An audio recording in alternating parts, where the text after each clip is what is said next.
예레미야 애가. 예레미야 애가는 구약에서 독특한 책으로서 바벨론의 예루살렘 포위와 파괴, 뒤따른 포로 시기를 살아남은 익명의 저자가 모든 일을 돌아보며 쓴 5편의 시로 되어 있습니다. 열왕기하의 전체 줄거리를 되짚어 보십시오. 예루살렘의 함락과 포로됨은 그때까지 이스라엘이 겪은 역사 중 가장 참혹한 재난이었죠. 기억해 보세요. 하나님은 아브라함에게 그 땅을 약속하셨고 다윗이 승리하여 예루살렘을 이스라엘의 수도로 삼게 하셨으며 다윗의 가문에서 왕의 계보가 이어졌습니다. 예루살렘 성전에는 하나님의 임재가 있었고 바로 거기서 제사장들이 이스라엘의 제사를 드렸죠.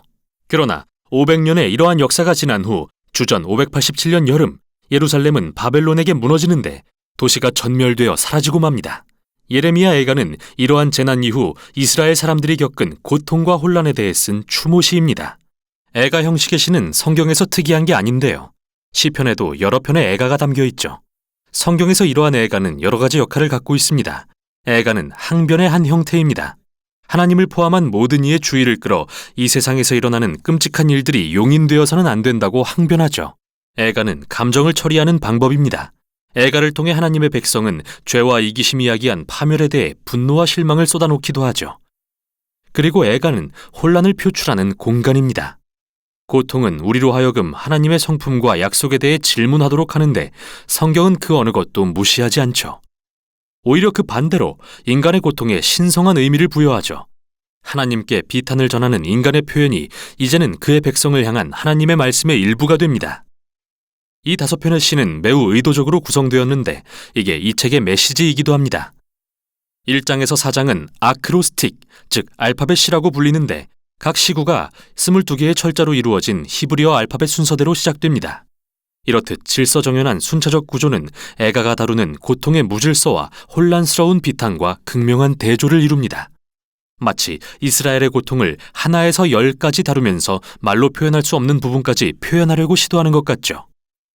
1장과 2장은 알파벳 하나의 한 절로 구성되는 구조가 정말 비슷하지만 주제는 매우 다릅니다. 1장은 시온이라고 불리는 여인의 비탄과 수치에 집중하는데요. 시인은 예루살렘을 과부로 의노하면서 그녀를 시온의 딸이라고도 부릅니다.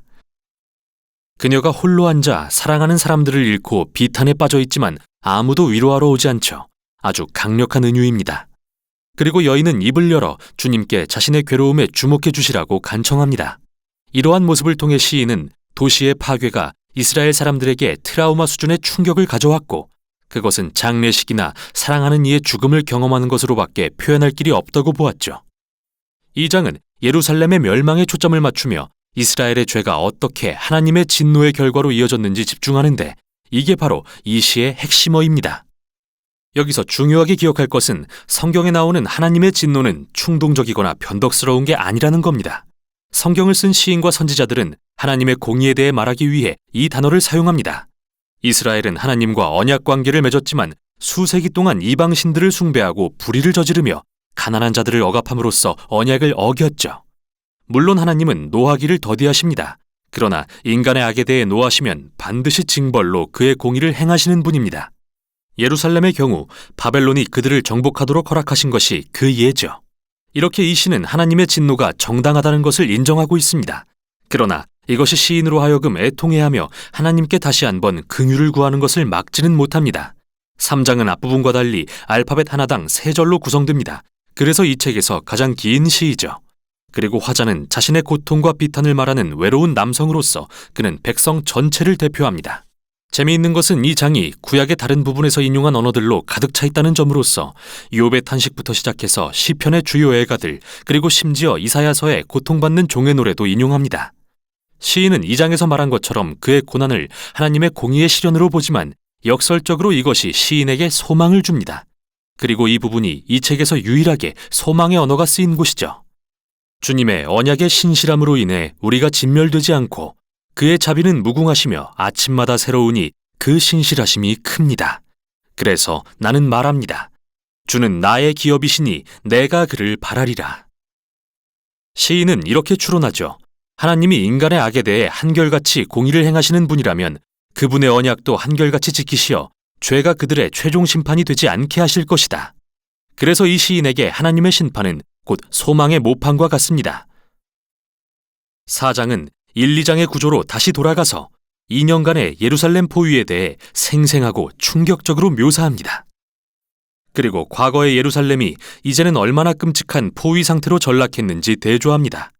거리에서 웃고 놀던 아이들은 이제 먹을 것을 찾아 구걸하고, 호화스러운 식사를 즐겼던 부자들은 이제 땅바닥에서 뭐든 찾는 대로 주워 먹고, 한때 화려함을 누리던 왕궁 지도자들은 이제 굶주리고 지저분해져서 알아볼 수도 없게 되었으며, 다윗 가문의 기름 부음 받은 왕은 사로잡혀 포로로 끌려갔습니다. 이 시의 힘은 바로 이런 충격적인 대조에서 나오며, 이 시는 이스라엘이 자초한 고난의 깊이를 살피고 있습니다. 마지막 장은 기존의 구성 양식을 깨는 독특한 시인데요. 다른 시와 분량은 같지만 알파벳 순서가 아닙니다. 마치 더 이상 주체할 수 없는 시인의 비탄이 폭발하여 혼돈으로 돌아간 것만 같죠. 이 시는 하나님의 자비를 구하는 공동체의 기도로서 이스라엘은 하나님께 그들의 고통을 외면하거나 버리지 말아달라고 애원합니다. 또한 이 시는 예루살렘의 함락으로 충격에 빠진 각기 다른 종류의 사람들을 길게 열거하죠. 그들은 하나님께 이 백성을 잊지 마시라고 간구하며 다른 이들의 고통을 토로하며 대신 애통합니다. 고통 중에 침묵하는 것은 이 책의 미덕이 아닙니다. 하나님의 백성은 자신의 감정을 부정하라고 요구받지 않습니다. 오히려 감정을 드러내 하나님께 쏟아내며 항변하길 격려받죠. 책의 결말은 뭔가 역설적인데요.